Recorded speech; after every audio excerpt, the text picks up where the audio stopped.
এক সমর্থকের পরিবার অসুস্থ এবং ক্রনিক ডিজিজে উনি আক্রান্ত এবং এটার চিকিৎসা চলছে। তো এলাকাতে আসলাম, যখন খবর পেলাম যে এখানে ভর্তি আছে, তো ভাবলাম যে কয় হাসপাতালটাও একটু দেখি, ডাক্তারবাবুদের সাথে কথা বলি এবং ওদেরকে কী অবস্থায় তো খোঁজখবর নিই। অনেকগুলো জানলাম যে ড্রিঙ্কিং ওয়াটারের একটু প্রবলেম আছে।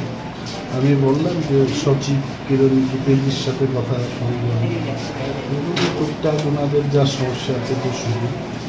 রোগীকেও দেখলাম, রোগী কালকে নাগাদ রিলিজ পেয়ে যাবে, মোটামুটি সুস্থতার দিকে আছে। Thank you No jar infection.